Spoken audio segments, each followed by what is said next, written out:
আমার কাছে মনে হয় যে নায়িকাদের আর নায়কদের বলবো না, নায়িকাদের শীত কম লাগে কারণ আপনারা হলিউড বলিউড হলিউড সব জায়গায় দেখবেন সিনেমাতে যখন প্রচুর শীত পড়ে স্নো যেখানে পরে ওখানে শুটিং হয়, নায়িকার একটা পাতলা শিফন শাড়ি পরে আর নায়করা জ্যাকেট হুডি টুডি পরে দাঁড়িয়ে থাকে। তো আমার কাছে ছোটবেলা থেকে আমার মেন্টালি থেকে নায়িকাদের কখনো শীত লাগে না, আর এখনো পর্যন্ত আমার লাগছে, আমি এখনো পর্যন্ত ঘামছি। So this is true.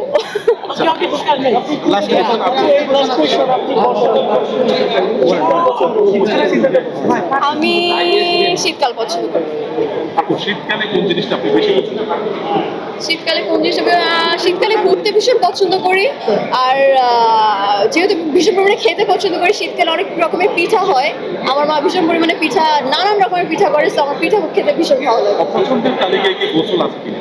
কি আছে? গোসল করাটা আছে কিনা? স্নান? না, কখনোই না। অল টাইম ফ্রেশ থাকা উচিত। আপনি ওজন কমাচ্ছেন? হ্যাঁ, আপনি ওজন কমাচ্ছেন কিন্তু সিনেমার জন্য কি ওজন কমাচ্ছেন নাকি শাকিব খানের সাথে কাজ করার জন্য ওজন কমাচ্ছেন? অ্যাকচুয়ালি সিনেমার জন্যই আমার ওজন কমাতে হচ্ছে বেসিকলি। আবার কিছু সিনেমা এমনও আসছে যেটাতে আবার ওজন বাড়াতে বলে, খুবই ডিফিকাল্ট অ্যাকচুয়ালি, বাট না, সামনে অনেকগুলো কাজ আছে, তো সেটার জন্যই বেসিকলি। আচ্ছা, আপনি কি নিয়ে ব্যস্ত আছেন একটু জানাবেন? কি কি আমি সিনেমা নিয়ে? সিনেমা নিয়েই 3টা সিনেমা আমি লক করেছি এবং খুব ভালো ভালো প্রজেক্ট, আসলে স্টোরিটা অনেক ভালো, দুর্দান্ত, আর যারা হচ্ছে ডিরেক্টর প্রডিউসার সবকিছু মিলে প্রোডাকশন হাউস, আই থিঙ্ক বেশ ভালো কিছু হবে। আর আমি একটু ওয়েট করে কাজ করি, কারণ আমার কাছে মনে হয় যে কাজল রেখে আমি যতটুকু যা করেছি, আমার একটু আগে বলেছি আমার কাছে প্রচুর ভুল ত্রুটি ধরা পড়ে, কিন্তু মানুষের যে ভালোবাসা পেয়েছি আর কাজল রেখে আমার কাছে মনে হয় যে 20 বছর পরও আমি যদি ইন্ডাস্ট্রি ছেড়ে দিই বা আমি যদি সিনেমা না করি, তারপরে কাজল রেখা মানুষের মনে রাখবে। ড্রেসটা আসলে আমার স্টাইলিং করেছে কাজী মাহফুজ, আর আমার মেকআপ যে করেছে আবিস মেকওভার। সো তারই আমাকে সুন্দর পরিপাটি করে আসলে রেডি করে তুলেছে সুন্দর করে। আসলে আমার নিজের কৃতিত্ব তেমন একটা নেই, তো সবকিছু মিলে টিম ওয়ার্ক, তো তাদেরই আসলে কৃতিত্ব।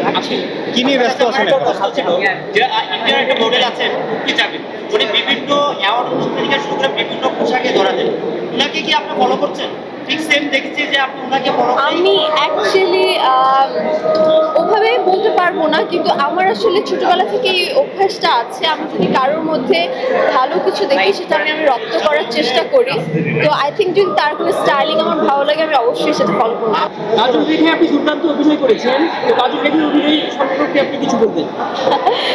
দুর্দান্ত করেছে কিনা আমি জানি না, আমি আসলে চেষ্টা করেছি, ওটা আমার প্রথম সিনেমা ছিল, আর প্রথম সিনেমায় আমার কাছে মনে হয় ভুল ত্রুটি হয়। আমি যখন আমার নিজের সিনেমা আমি দেখি, আমি প্রচুর ভুল দেখে আমি আসলে দেখতেই পারি না, আমার এত পরিমাণে নার্ভাস লাগে যে আরও ভালো করতে পারতাম, আরেকটু ভালো হতে পারতো। তো আমার কাছে মনে হয় যে এতটুকু করেছি, তাতেই যে আমি রেসপন্স পেয়েছি, স্টিল মানুষ আমাকে ভালোবাসা দিচ্ছে, আর আমি ডে বাই ডে নিজেকে আরও পাকাপোক্ত অভিনেত্রী হিসাবে চেষ্টা করছি, গ্রুমিং করছি, আর আই থিঙ্ক সামনে আরও ভালো ভালো কাজ আপনাদের মাঝে আনতে পারবো।